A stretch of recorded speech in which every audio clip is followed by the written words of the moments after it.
Assalamualaikum warahmatullahi wabarakatuh. Selamat malam rekan-rekan. Saya Ronald Matondang, perwakilan dari kelompok 13 akan mempresentasikan hasil diskusi kami yang berjudul Peran Kepemimpinan dalam Pengambilan Keputusan. Di slide kedua bisa disaksikan bersama pengenalan anggota kelompok, ada dengan saya sendiri dan rekan saya Suhaili Nazira. Oke, masuk materi yang pertama, materi pokok. Pedoman pengambilan keputusan. Yang kedua, strategi pengambilan keputusan. Yang ketiga, kepemimpinan dalam pengambilan keputusan. Dan yang terakhir, kondisi yang mempengaruhi pengambilan keputusan. Masuk pengertian dari pedoman pengambilan keputusan. Pedoman pengambilan keputusan adalah seperangkat prinsip dan metode yang digunakan membuat keputusan yang masuk akal dan efektif. Menurut ahli, yang pertama, ada Abraham Maslow. Maslow menyatakan bahwa individu cenderung memprioritaskan pemenuhan kebutuhan dasar sebelum bisa berfokus pada keputusan yang lebih kompleks. Dan ahli kedua yang bernama Edward de Bono. De Bono dikenal dengan konsep yang bernama Six Thinking Hats, yang merupakan metode berpikir yang sistematis untuk mengharuskan orang untuk melihat suatu masalah dari berbagai sudut pandang yang berbeda. Dilanjut, strategi pengambilan keputusan. Strategi pengambilan keputusan adalah proses yang digunakan untuk memilih tindakan atau keputusan yang paling tepat dalam situasi tertentu. Hal ini dapat melibatkan pemikiran yang rasional, evaluasi informasi, pertimbangan nilai-nilai, dan berbagai pendekatan untuk menciptakan hasil yang diinginkan. Di sini terdapat ada 8 diagram struktur pengambil keputusan. Bisa disaksikan. Oke, yang pertama ada identifikasi tujuan dan masalah. Kedua, kumpulkan informasi. Yang ketiga, menganalisis dan evaluasi. Yang keempat, mempertimbangkan alternatif. Yang kelima, tentukan keputusannya. Yang keenam, mengimplementasikan keputusan. Yang ketujuh, evaluasi dan justifikasi. Dan yang terakhir, strategi penyelesaian konflik. Lanjut, peran pemimpin dalam pengambilan keputusan. Peran pemimpin dalam pengambilan keputusan adalah suatu proses penting dalam kepemimpinan yang melibatkan pemilihan tindakan terbaik dari beberapa alternatif yang tersedia. Keputusan yang baik dan tepat membantu organisasi mencapai tujuan strategisnya dan mempengaruhi kerja anggota timnya. 10 aspek yang menjadi hal pemimpin yang baik. Pertama, menerapkan visi dan misi. Yang kedua, membuat budaya pengambilan keputusan. Yang ketiga, menerapkan prioritas.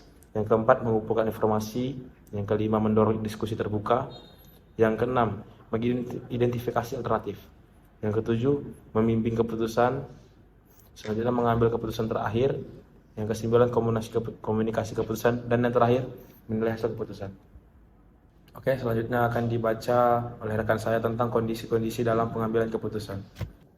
Selanjutnya, kondisi-kondisi dalam pengambilan keputusan. Kondisi dalam mengambil keputusan adalah faktor-faktor dan situasi yang mempengaruhi atau membatasi suatu proses pengambilan keputusan. Kondisi yang mempengaruhi pengambilan keputusan merupakan faktor atau situasi yang dapat mempengaruhi bagaimana seorang atau sebuah perusahaan untuk mengambil keputusan. Faktor-faktornya ada beberapa macam, diantaranya yaitu keterbatasan informasi, ketidakpastian waktu, dan juga tekanan lingkungan. Ada pula pengaruh dari sumber daya yang tersedia, kemampuan dan pengetahuan, politik serta hubungan, sejarah dan pengalaman. Masing-masing dari poin tersebut memiliki dampak.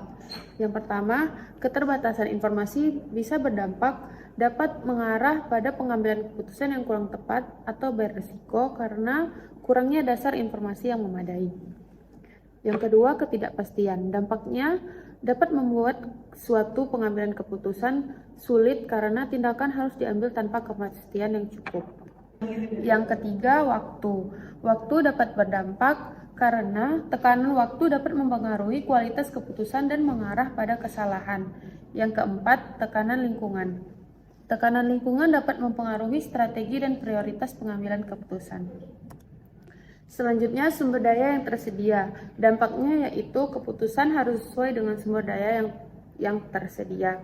Selanjutnya, kemampuan dan pengetahuan. Dampaknya ialah dapat mempengaruhi penghambatan proses pengambilan keputusan karena kurangnya pengetahuan atau kemampuan.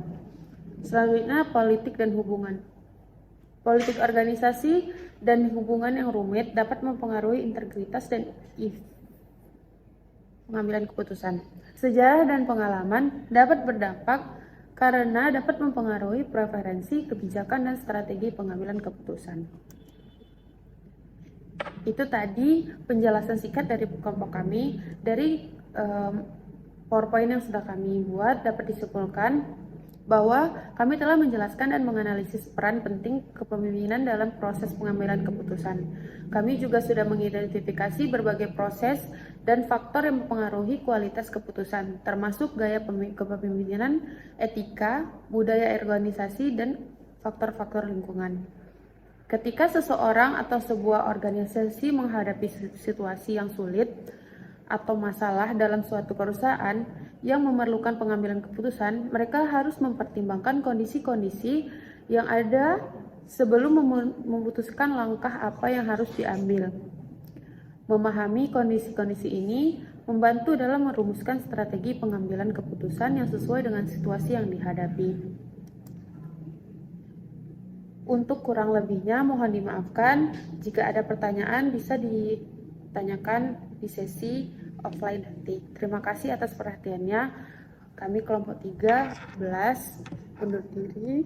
Wassalamualaikum warahmatullahi wabarakatuh.